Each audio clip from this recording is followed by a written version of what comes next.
আগের ব্লগে শেয়ার করেছিলাম যে আমরা নলবাড়ি গিয়েছি। তো দেখো নলবাড়িতে গিয়ে আমরা একটা মেলাও পেয়ে গেছি, মাকিবাহা হবা মহোৎসব। তো হ্যালো এভরিওয়ান, তোমরা কেমন আছো? আশা করি ভালোই আছো, আমিও অনেক ভালো আছি। তো দেখো বলতে বলতে আমরা মেলাতে এসেও গেছি। যেদিন গিয়েছিলাম সেই দিনেই সন্ধ্যাবেলার কথা, মানে সন্ধ্যার পর আমরা সবাই মিলে মেলাতে গিয়েছিলাম। তো মেলাতে আমার সাথে ছিল বউ, অজন্তা বউ, তার মা, ওনার হাজব্যান্ড, আমার হাজব্যান্ড, আর ওনার মেয়ে, আমার মেয়ে। তো এই কয়েকজনেই আমরা মেলাতে চলে গেলাম। মেলাটা জানো অনেক ভিড় ছিল, মানে অনেক বড় মেলা হয়, তুমি একদিনে ঘুরে শেষ করতে পারবে না, এতটা বড় মেলা হচ্ছিল সেখানে।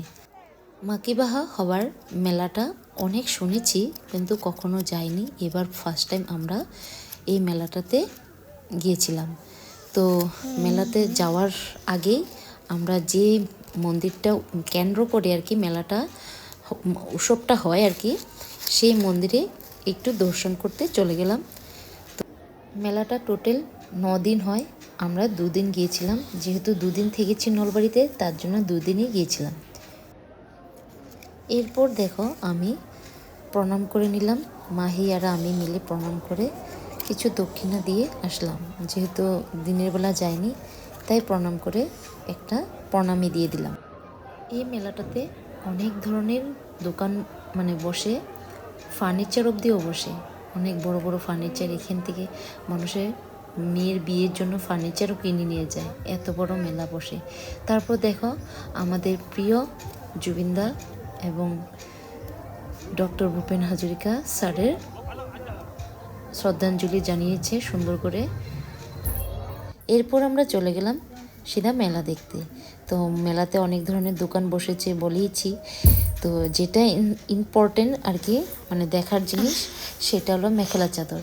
তো মেখেলা চাদরের দোকান অনেক বসেছিল, অনেক ভালো ভালো কালেকশনও ছিল, কিন্তু দামটা একটু বেশি বলছিল আমার মনে হচ্ছিলো। তারপর আমরা মেখেলা কিছু দেখে নিলাম, দেখার পর আন্টি মেখেলা নিয়েছে, আমরা কেউ নেইনি। এরপর সিধা চলে গেলাম ব্যাগের দোকানে, অনেক সুন্দর সুন্দর ব্যাগের কালেকশন ছিল, কম দামের মধ্যে মানে অনেক ভালো ভালো কালেকশন ছিল, যেগুলো মানে নর্মাল দোকান থেকে কিনতে গেলে অনেকটা দাম পড়তো।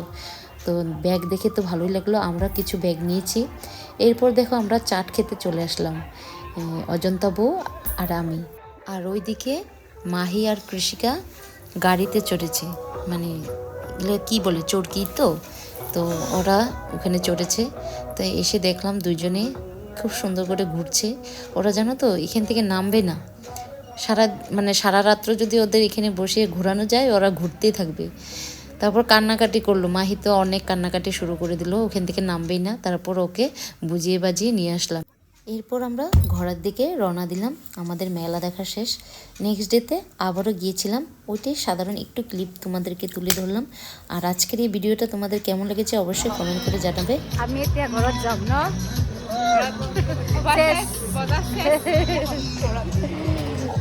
দাদার বউ মিলে আমাদেরকে মেলা থেকে অনেক কিছু গিফট করেছে, তো তার জন্য থ্যাংক ইউ বউ। আজকের জন্য টাটা, বাই বাই, ব্লগটা এখানেই শেষ করছি।